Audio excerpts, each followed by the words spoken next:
from the guy who brought you Robot Chicken and the Lego Batman movie. It's Independence Day, kind of. Hi, everyone! Hello, everyone. It's me, Grant, the movie and TV guy. Movies and TV is what we do here. And we are talking about a new film that was going to be in theaters. It's a massive movie, coming on Amazon Prime instead. And that movie is called The Tomorrow War. The Tomorrow War is directed by Chris McKay, who, as I mentioned before, this is his first live-action feature film. He previously directed one of the best animated films of the last decade, the Lego Batman movie, as well as several episodes of one of my favorite animated series, Robot Chicken. And basically, this is his first live-action. And he also worked on Moral Laurel, which is also amazing. So, basically, this movie stars Chris Pratt. He's introduced. He plays Dan Forrester, and his character is he's a former, military dude, is now a science teacher, and a much more believable one than Mark Wahlberg, because, he's like, you gotta care more about science. Right? I mean, you're a good-looking kid, but looks won't get you anywhere if you don't know about science. Especially when the trees start making people kill themselves. Alright, sorry. What? No. Say hi to your mother for me. Okay, sorry. Back to the movies at hand. So, basically,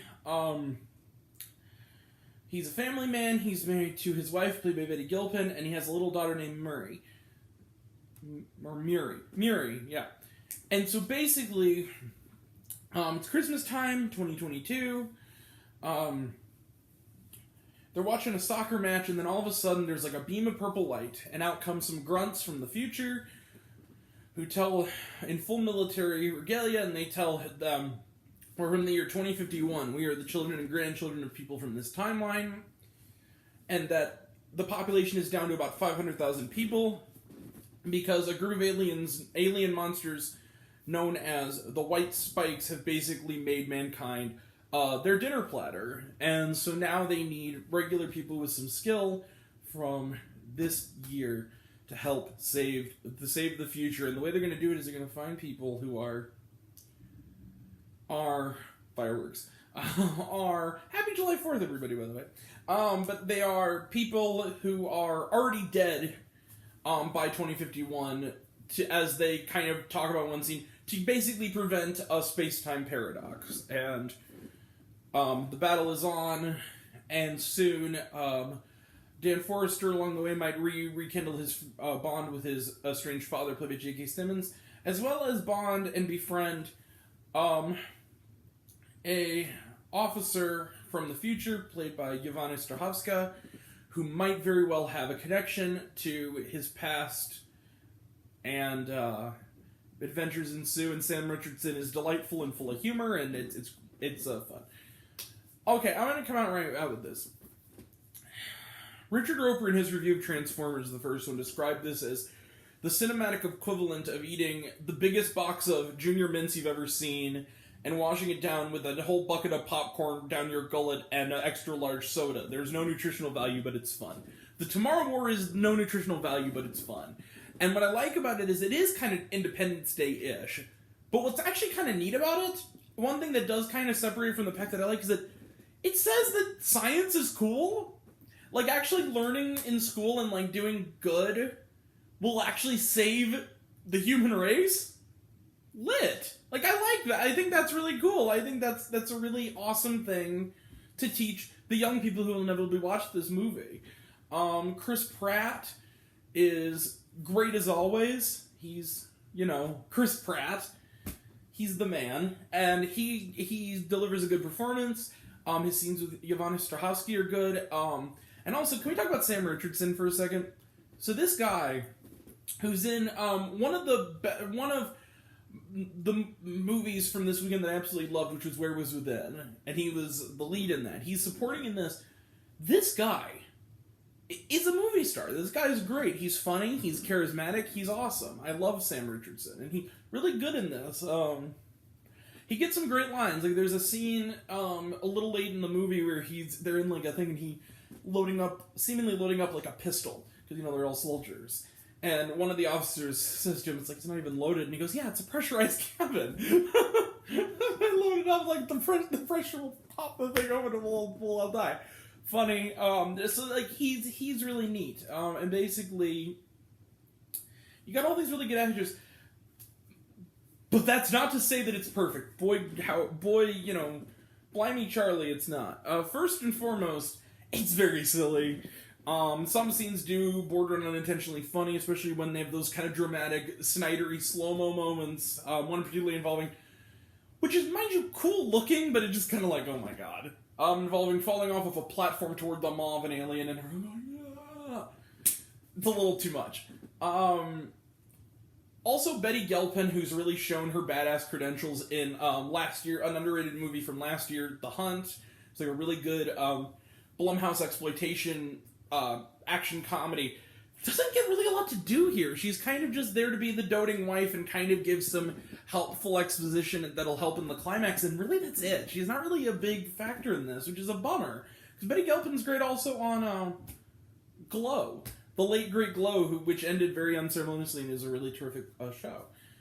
Great in that, as Liberty Bell.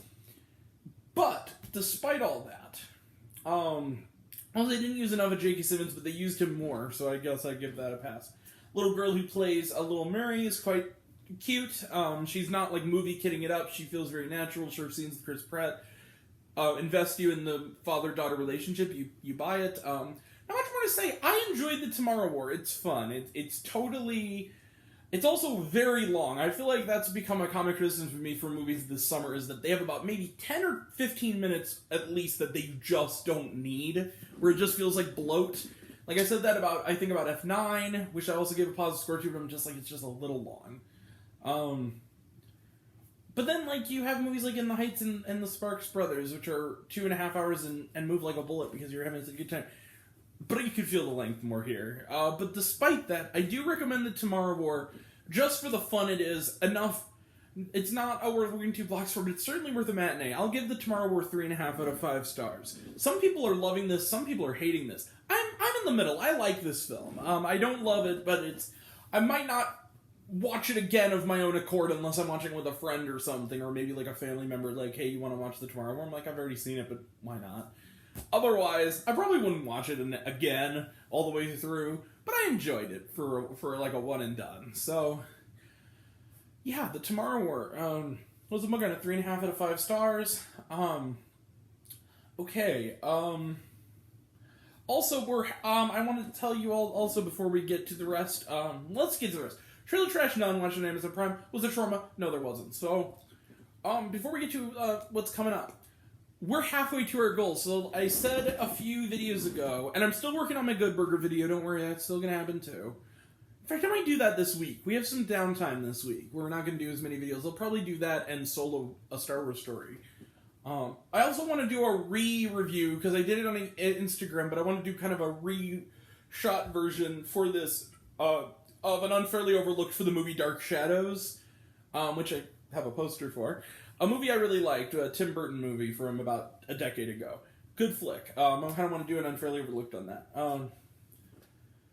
But otherwise, we're halfway to our goal. We are at 50 subscribers.